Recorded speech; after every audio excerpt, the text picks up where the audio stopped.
friends, it's Laura with Laura's Handmade Haven. Welcome or welcome back. I'm so glad you joined me today. We're continuing our Let's Bake Quilt Sew Along, and in this video, we're going to sew together the next section of our quilt top center. It's so exciting!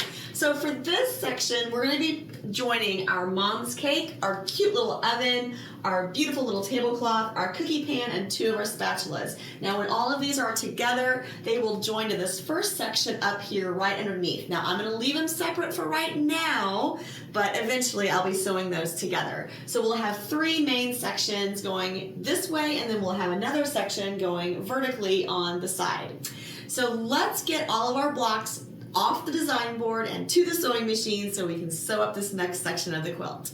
This section is pretty straightforward. The only thing we have to do is just join all those little blocks with the cookie sheet over here on the right hand side of the section, and we will be good to go. So I'm going to sew my 2 little spatulas together first, and then I'll join those to the tablecloth, and then all of that to the cookie sheet, and then we'll just go boom, boom, boom.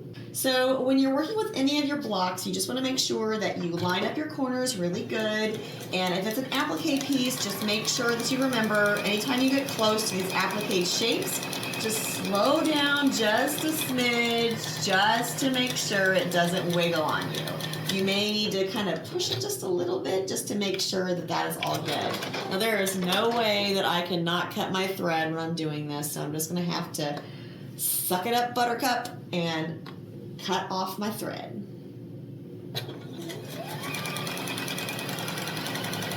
Now I'm just sewing the spatulas to that green tablecloth. Now remember, in the original design, that green tablecloth was totally hand embroidered, but I don't want to do any hand embroidery on this quilt, so I have taken that out of the equation, and I have done some machine applique for that tablecloth piece. So if you're doing the original design, yours will definitely look different than mine, and don't think that you have the wrong block. It's just that I chose to do applique for my tablecloth instead of the hand embroidery. Now, when I go ahead and sew my tablecloth to my cookie sheet, again, just making sure you keep that 1/4 inch seam, I am going to just kind of pay attention and just sew my seams the way I feel they need to fall. But now, when we go to sew this piece to the next section in the quilt, we'll need to remember which way those seams are going to make sure we don't have any twisted seams, because that's not going to let your quilt top lay flat. All right, so here is the first little section of our second section. And I am just going to attach, I'm going to put this to the side actually, because that's all the way to the right. So our mom's cake recipe, which again, no hand embroidery on my quilt, so that one is also all machine embroidery. If you are interested in how I did that, check out that video. I used some tearaway stabilizer and did the machine embroidery for that entire block, and it really turned out super cute. Now our oven block, for the most part, was a pieced block. We did have some applique that we had to do for the dials and the clock.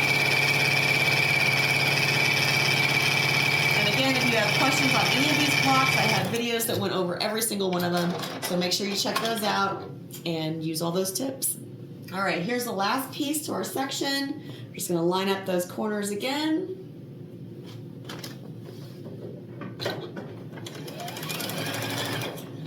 You know, I think, I said I wasn't going to sew this to the first section of my quilt, but I think I've changed my mind. I really just want to see it all together. I think it's going to be so fun, so cute. So when I get this seam done, I'm going to go grab that first section and bring it over and sew it all together.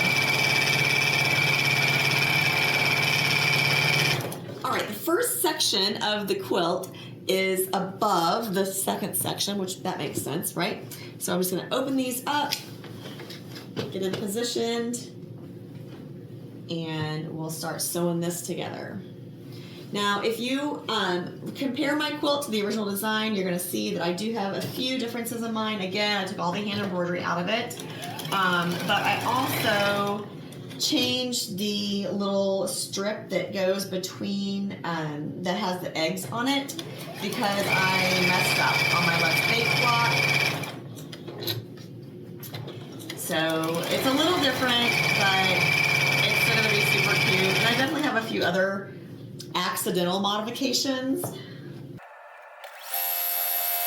Any deliberate modifications that I'm making, I am including in that cheat sheet. I am going to be, I am continuing to release the next week of those instructions about Wednesday or Thursday of the week before. The video post on a Tuesday. So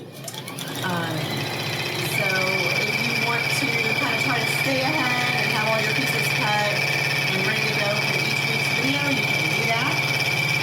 And any of the modifications that I'm doing, I'll go over in the video, and that document also includes just information about those. All right, let's put this up on the design wall and see what we have. So what we have is probably about a third of the quilt top center completely done and together. I'm so excited.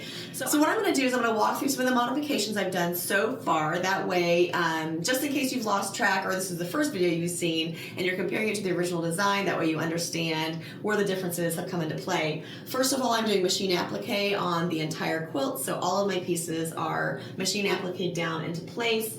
I've taken the majority, if not all, of the hand embroidery out of the picture. So for my pie blocks up here, all those little vent holes are machine embroidery. The egg beater is also all machine embroidery, and I show you how to use some tearaway stabilizer behind that to make sure you have really good results.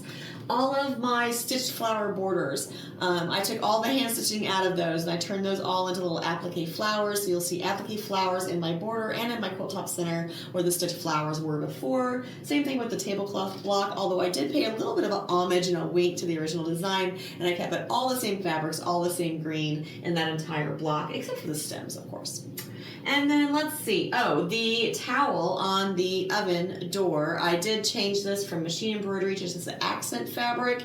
So that is one other change I've done. All of the labels on the quilt, like the cocoa, have also been machine embroidered, so no hand embroidery there. And then Mom's cake recipe is all machine embroidery with some of that tearaway stabilizer behind just to make sure I had a good result for my finished block. Another couple changes that I did with that mixer is that I did not use the rickrack for the cord. I used a bias tape also for the beaters and the little plug ends on the plug for the outlet. So yeah, I didn't put the rickrack around my apron either, but I am really loving the way this is coming together. I hope that if you've been following along, that you've picked up all kinds of tips and tricks to bring into your quilt, either this one or a different one that you're working on. And I hope that you share down in the comments below what you are working on in your craft room this week. So until next time, find joy in all you do, carve out some time for crafting and creating, and remember, it's always better when you make stuff up.